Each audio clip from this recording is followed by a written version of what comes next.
Hello नमस्कार। आपकी फिर से प्लांट की सीरीज में ये दूसरा वीडियो है जिसको हम जानेंगे एकोनाइट नेपेलेस। ये एक प्लांट होता है, हमारा ये दूसरा नंबर का प्लांट है। और अब एकोनाइट नेपेलेस का ये जो आप पिक्चर है देखेंगे, ठीक है, तो इसमें नीले नीले फूल, हरे हरे ग्रास, ये सब आपको दिखेंगे, हरी पत्तियां और नीले फूल खासकर इसमें होते हैं। इसी का कॉमन नेम अगर देखा जाए तो मॉर्कवुड के नाम से जाना जाता है इसको, या तो एकोनाइट के नाम से भी जाना जाता है। एकोनाइट जो है, ठीक है, इसका कॉमन नेम भी है, जैसा कि हम आगे समझेंगे कि ये किस प्रकार, ठीक है, कॉमन नेम इसका ये है। और फैमिली नेम जो है रेनिनकुलासी, ठीक है, रेनिनकुलासी, ऐसा ये फैमिली नेम आपको दिखेगा। ये एक सी है, जो कि आप नहीं समझ में आ रहा होगा तो सी है, ठीक है। रेनिनकुलासी इसका फैमिली नेम है। रेनिनकुलासी के बहुत सारे आगे आने वाले चैप्टर में हम जो प्लांट्स है आने वाले उनको भी जानेंगे। अब अवेलेबिलिटी देखते हैं, ये कहाँ कहाँ मिलता है, कैसे कैसे जगह मिलता है, उसको समझ लेते हैं। तो ये मिडिल एशिया में आपको मिलेगा। मिडिल एशिया में हम भी आते हैं तो जो साउथ एशिया मिडिल एशिया का जो चैप्टर है वहां पे ये खासकर मिलता है। यूरोप के कुछ जगहों पे पाया जाता है, साथ ही हिमालय के जो ऊपरी सतह है उसमें भी ये मिलता है। आगे देखेंगे। अब इसको आइडेंटिफाई कैसे करेंगे कि हम यही प्लांट है। और इसको आइडेंटिफाई करने के लिए देखिए, यहां पर आपको बता रहा हूं, ये नीले कलर का फूल आपको दिखेगा। ये नीले कलर का आपको फूल दिख रहा है, ठीक है। साथ में इसमें ऐसे छोटे छोटे बीज भी लगे होते हैं जो आसपास के में रहते हैं। इनका मुख्य बीज ये है, ठीक है। इनके पत्ते जो है वो हरे होते हैं, डीप जो है, ठीक है, हरा होता है। कई जगह जैसे न्यूली प्लांट आ रहे हैं तो न्यूली प्लांट में आपका जो पत्ती रहेगा वो बहुत ही लाइट ग्रीन कलर का रहेगा। हाइट देखते हैं कितना कितना हाइट में पाया जाता है, 4 से 5 फीट हाइट में पाया जाता है। और फ्लावर जो है ऊपर में पूरा बेस्ड रहता है उसके, ठीक है। कलर जो है फ्लावर का क्या रहता है, ब्लू, और साथ ही पत्ती का जो रहता है वो ग्रीन कलर का पत्ती रहता है। अब जो एक पेड़ में बहुतायत मात्रा में, ठीक है, 5 से 8 जो है, 5 से 8 इसमें पत्तियां पाई जाती हैं। वैसे ही आइडेंटिफिकेशन और कैसे करेंगे उनके, ठीक है। तो पत्ता इसका जो रहेगा ऊपर ऊपर जो सतह रहेगा वो ग्रीन कलर का रहेगा, लेकिन लोअर सतह जो रहेगा वो हल्का व्हाइटिश कलर का रहेगा। ऐसे ही जो मैंने आपको बताया बीज, ठीक है, तो बीज कैसे रहेंगे, स्मॉल रहेंगे लेकिन चौड़े रहेंगे, जैसे कि आप यहां पर देख पा रहे हैं, यहां पर देख पाएंगे, ठीक है, वैसे ही पूरा रहेगा। और जैसे जड़ कैसा रहता है, तो जड़ मूसलाधार रहता है और उसमें मल्टीपल जॉइंट्स रहते हैं, छोटे छोटे छोटे छोटे मल्टीपल जॉइंट्स रहते हैं। तो ये जॉइंट्स जो है वो काम करते हैं मेनली आपको बता दूं, यहीं से हमारा मेडिसिन तैयार होने वाला है, इन जॉइंट से और बाकी चीजों से, ठीक है। तो इसका कौन सा पार्ट यूज होता है, तो मैंने बताया था पहले भी, ड्राई जो जॉइंट्स हैं, ठीक है, सूखे जो जड़ हैं वो यूज होंगे और उसके रूप में इसको देखेंगे। कलेक्शन टाइम जो रहता है, ठीक है, वो जून से लेकर सितंबर तक ये कलेक्शन हो सकता है, ठीक है। ऐसे ही आगे बढ़ते हैं। इनकी प्रॉपर्टीज क्या क्या है इनको पहले समझते हैं हम। तो प्रॉपर्टीज के रूप में इनमें अधिकतर देखने को मिलेगा कि प्रॉपर्टीज में सबसे पहला सीएनएस का काम है। सीएनएस का फुल फॉर्म होता है सेंट्रल नर्वस सिस्टम। अब इसमें क्या क्या आता है, तो इसमें आता है ब्रेन, पोन्स मेडुला ऑब्लांगाटा,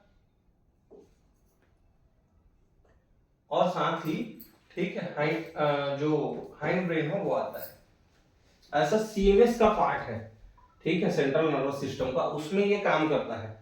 आगे चल के और इसको ब्रीफ में समझेंगे, जानेंगे कि सीएनएस होता क्या है। वैसे ही पैरालिसिस में काम आता है। तो पैरालिसिस अगर हुआ है किसी व्यक्ति को, ठीक है, तो इसको हिंदी में बोलते हैं लकवा। पैरालिसिस वाले व्यक्ति में ये कॉमन होता है, ठीक है, कि उसका नर्व जो है वो डैमेज होता है। तो सेंट्रल नर्वस सिस्टम डैमेज होने के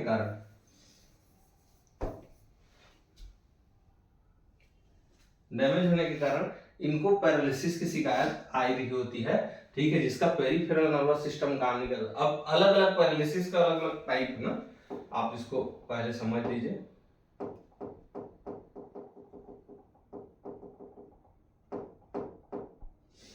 ठीक है, सबसे पहला टाइप है जो हाथ और पैर का होता है, उसका टाइप बाद में अलग में पढ़ेंगे, पूरा टेक्निकल एक क्लास लूंगा पैरालिसिस का बाद में, ठीक है, जब ये पूरा चैप्टर कंप्लीट हो जाए तो। लेकिन पैरालिसिस में अभी आपको बताता हूँ जिसका हाथ ठीक है काम नहीं कर रहा होता है, पेरिफेरल पैरालिसिस। ठीक है, कई लोग का सेंट्रल पैरालिसिस होता है, तो कई लोग का ठीक है सेमी पैरालिसिस होता है। तीनों में ये मेडिसिन काम आता है, ठीक है। वैसे ही लंग्स के लिए, लंग्स जो है हमारा मेन रेस्पिरेटरी सिस्टम का, ठीक है, प्रिंसिपल ऑर्गन है। ये रेस्पिरेटरी सिस्टम का क्योंकि प्रिंसिपल ऑर्गन होने के कारण ये जितने भी ब्रोंकस और ये सब चीज है उनमें सब में काम आएगा। साथ में हार्ट में ये भी मेडिसिन काम आती है। हार्ट को बोलते हैं कार्डियोवास्कुलर सिस्टम।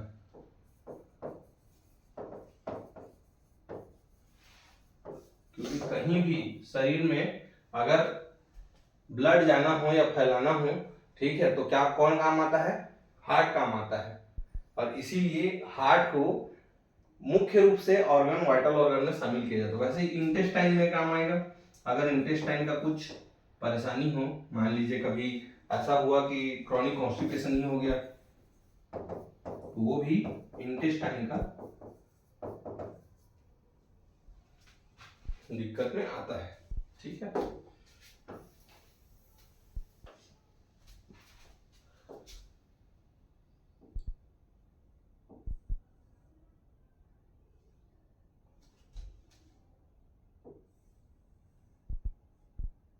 ठीक, हमने यहां समझा था। फिर देन उसके बाद आगे बढ़ते हैं। प्रॉपर्टीज और क्या क्या की हैं? साइटिका बोलते हैं, ठीक है, जैसे कमर से लेकर पैर का जो नस होता है वो निकलता है L5 और S1 से। ठीक है, तो ये जो चैप्टर है, सॉरी थोड़ा सा परेशानी आ रहा है, L5 और S1 का, ये यहां से लेकर पूरे टॉय तक, ठीक है, मतलब कमर से लेकर टॉय तक जो होता है वो साइटिक नर्व होता है। और इसी का अगर मान लीजिए कंप्रेशन हो गया या परेशानी आ गया तो उसको बोलेंगे साइटिका। ठीक है, सियाटिका बोलते हैं नाम इसको, सियाटिका उच्चारण सियाटिका करते हैं, लेकिन साइटिका जो है, ठीक है, कॉमन बोलचाल में बोला जाता है। अब कोई भी टाइप का फीवर हो, ठीक है, जैसे कल हमने जब जाना था सबसे फर्स्ट वाला प्लांट को, इचिलिया मिलीफोलियम, तो उसमें जाना था कि जो कोल्ड फीवर है, ठीक है, जिसमें क्या हुआ है, हमारे पसीने को दबाया गया है और उसके बाद हमको कोल्ड लेके फीवर आया है, तो उस फीवर के केस में यूज कर रहे थे। इसको ऐसे फीवर के केस में यूज करेंगे जहां पर, ठीक है, बहुत ज्यादा इंटेस्टाइनल मामले में, जैसे इंटेस्टाइन की कोई परेशानी हो, ठीक है, तो पेट की परेशानी हो, जैसे टाइफाइड फीवर में ये इस केस में काम आएगा। ठीक है, जिसमें बहुत मिडिल का भी बुखार है, मिड जो है माइल्ड फीवर रहे किसी को, तो उस केस में आप इसको दे सकते हैं। ठीक है, देन आगे रूमेटिज्म में इसको दिया जा सकता है। अब रूमेटिज्म के बारे में एक कहावत है, rheumatism actually licks the joint but bite the whole heart. पहले हमने जाना था कि हार्ट के केस में इसको दे रहे थे, ठीक है, तो रूमेटिज्म के केस में क्या कहना है, ठीक है, रूमेटिज्म, ठीक है, और रूमेटिज्म का पूरा नाम ही है रूमेटिक हार्ट डिजीज। अगर कहीं पर भी आपको RHD पढ़ने आ रहा है,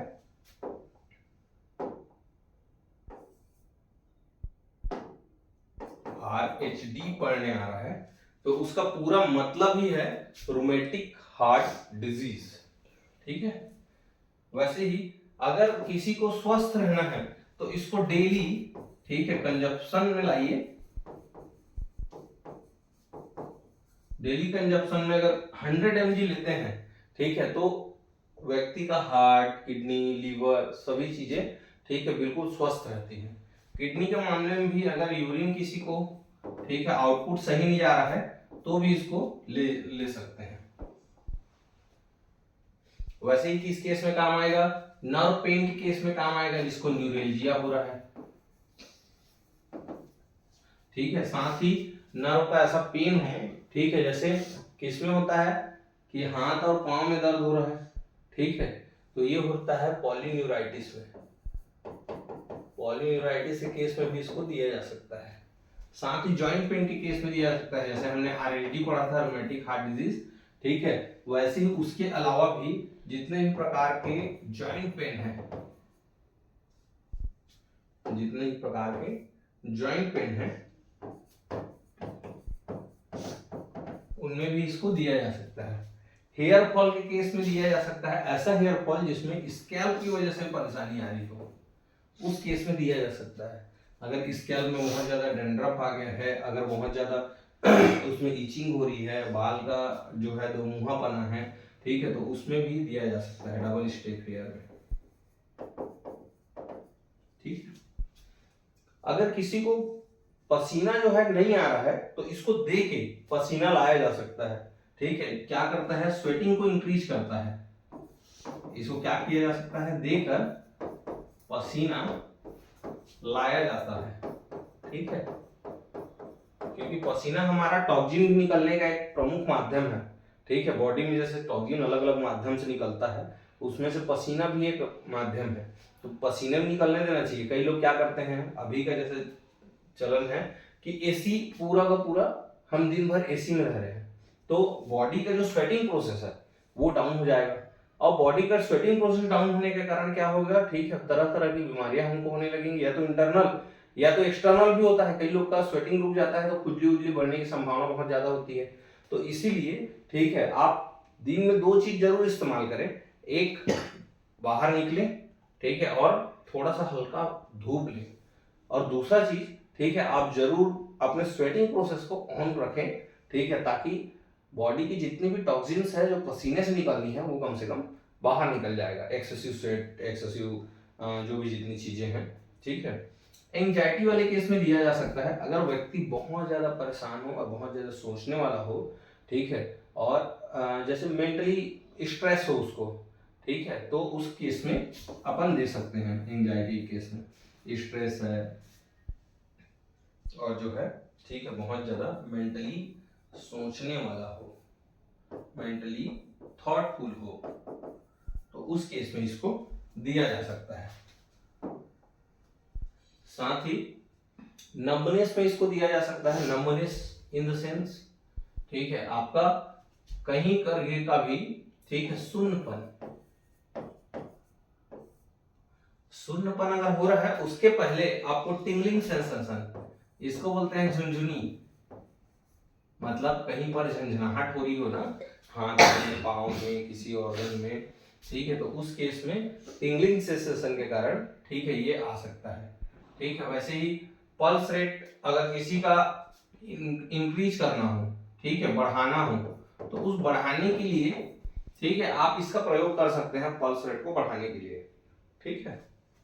वैसे ही डायूरेटिक्स के रूप में इसका उपयोग किया जा सकता है, अगर किसी को पेशाब में परेशानी हो, पेशाब ना निकल रहा हो, तो उस केस में इसका इस्तेमाल किया जा सकता है। वैसे ही एंडोक्राइन का किसी को दिक्कत हो,